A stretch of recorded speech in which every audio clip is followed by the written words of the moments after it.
रामचंद्र बिंद के दरवाजे पर बारात आने वाली होती है और रामचंद्र बिन जो है अपने बेटी से मुलाकात करने के लिए घर में जाते हैं, कुछ बात पूछने के लिए घर में जाते हैं तो पाते हैं कि बेटी घर में नहीं है। अब उसे खोजबीन इधर उधर कई घर होते हैं, घर में नाते रिश्तेदार दरवाजे पर आए हुए होते हैं, उसे खोजा जाता है लेकिन वह नहीं मिल पाती है। तो परिजनों में अब बेचैनी बढ़ जाती है। इतना ही देर में एक संदेश आता है कि अमुक जगह पर आपकी बेटी की हत्या हो गई है और अब आनन फानन में परिजन वहां दौड़ कर जाते हैं, देखते हैं तो उस बच्चे की हत्या हो गई होती है। हत्या ही नहीं, उसके साथ बलात्कार जैसे घटना को अंजाम भी दिया गया होता है। पुलिस आती है और परिजन लड़की के जो पिता होते हैं जब पुलिस को एक तहरीर देते हैं तो सभी दंग रह जाते हैं, परेशान हो जाते हैं, क्योंकि ये जो जिस पर तहरीर देते हैं वे अपने बड़े दामाद पर देते हैं, बड़े बेटी के पति पर देते हैं कि वही हत्या जो है हमारी बेटी की है। जब इन बातों की तहकीकात होती है, इन बातों की जानकारी होती है, इन बातों का पता लगाया जाता है तो सभी हैरान और परेशान हो जाते हैं, सोचने पर मजबूर हो जाते हैं कि आखिर कोई ऐसे कैसे कर सकता है।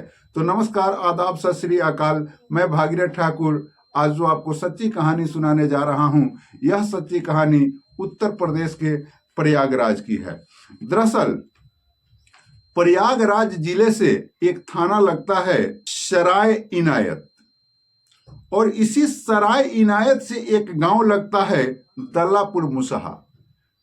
तो इसी दल्लापुर मुसहा गांव की यह कहानी है। दल्लापुर मुसहा गांव के रहने वाले रामचंद्र बिन का परिवार बड़ा ही खुशहाली ढंग से अपने समय को काट रहा होता है। इनके परिवार में 2 पुत्री और 3 पुत्र होते हैं।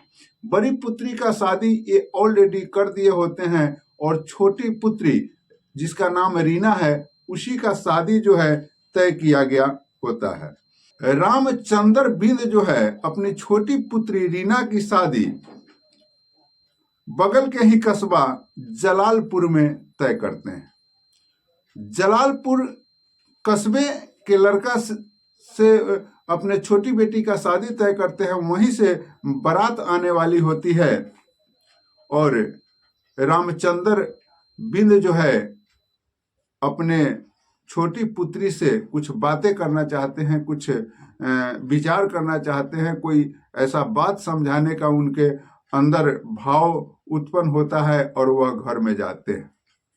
और जब उस घर में जाते हैं तो पाते हैं कि पुत्री नहीं है। अब इस घर में नहीं है तो उस घर में खोजबीन किया जाता है, उस घर में नहीं है तो उस घर में खोजबीन किया जाता है। बारात आने वाली है, वैसे परिस्थिति में जो है बेचैनी बढ़ना स्वाभाविक है।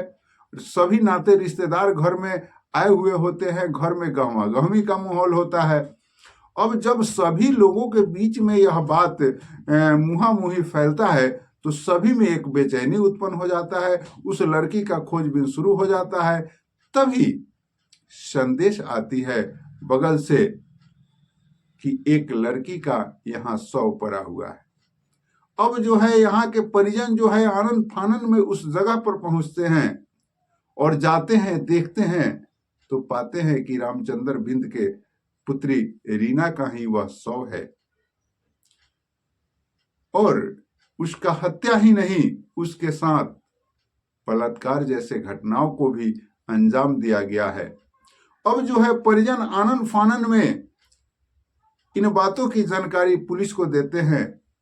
पुलिस जो है खोजी कुत्ता लेकर के उस घटना स्थल पर पहुंचती है और जब घटना स्थल पर पुलिस पहुंचती है और वहां से तमाम प्रक्रियाओं को एक उस लड़की का पिता रामचंद्र बिंद जो है तहरीर देते हैं, एक लिखित तहरीर, और उसमें वो अपने ही दामाद पर इस हत्या का आरोप लगाते हैं।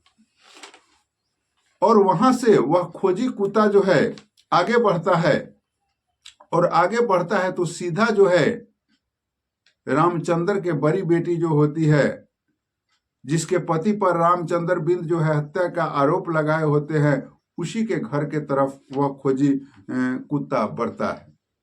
और वहां तो ताराचंद्र जो इनका बड़ा दामाद होता है वह नहीं होता है, लेकिन ताराचंद्र की पत्नी और रामचंद्र की बड़ी बेटी मीना वहां होती है। और मीना जिस कमरे में रहती है वहां पर जो है यह कुत्ता पहुंचता है और पुलिस जो है मीना से तहकीकात करनी शुरू कर देती है। मीना जो है बतलाती है कि ताराचंद्र जो है कई एक वर्ष से रीना से प्रेम करता था और यह भी बात कहता था कि रीना का अगर परिजन कहीं दूसरे जगह शादी करेंगे तो हम इसको बर्दाश्त नहीं करेंगे। परिजन पर ताराचंद जो है दबाव बनाते रहते थे कि तुम उसका शादी हमारे साथ कर दो। और मीना ये भी बात बताती है कि विगत 8 महीने से ताराचंद्र जो है मीना को मायके में ही छोड़ दिए हुए होता है और उसके दिमाग में एक ही बात रीना का बसा हुआ होता है, वह रीना से शादी करना चाहता है।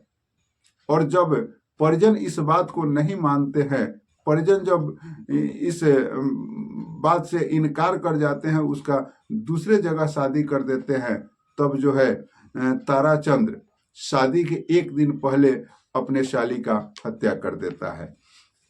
अब जो है यह बात दावे के साथ कैसे कहा जा सकता है?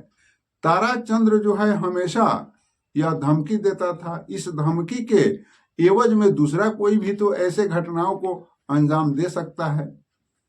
लेकिन बड़ी बात है, जो डीएसपी साहब होते हैं वह बतलाते हैं, डीएसपी साहब अभिषेक भारती बतलाते हैं कि जहां घटना हुई है वहां पर ताराचंद्र के मोबाइल का लोकेशन प्राप्त हुआ है। उस क्षेत्र में ताराचंद्र का उस रात जो है लोकेशन प्राप्त हुआ है। 3 दिसंबर को रीना का बारात आने वाला होता है और 2 दिसंबर को यह हत्या कर दी जाती है।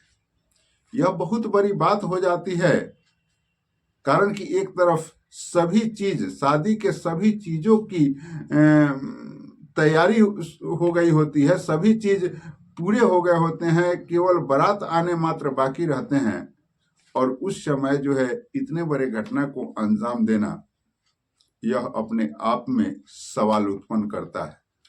अब जब पुलिस जो है इन सारे चीजों की तहकीकात कर लेती है, पुलिस को यह पुख्ता सबूत पुलिस एकत्रित कर लेती है कि ताराचंद्र ही हत्यारा है, तो उसके बाद जो है ताराचंद्र को अरेस्टिंग के लिए जब पुलिस छापा मारती है तो ताराचंद्र जो है अपना मोबाइल स्विच ऑफ करके और फरार होता है।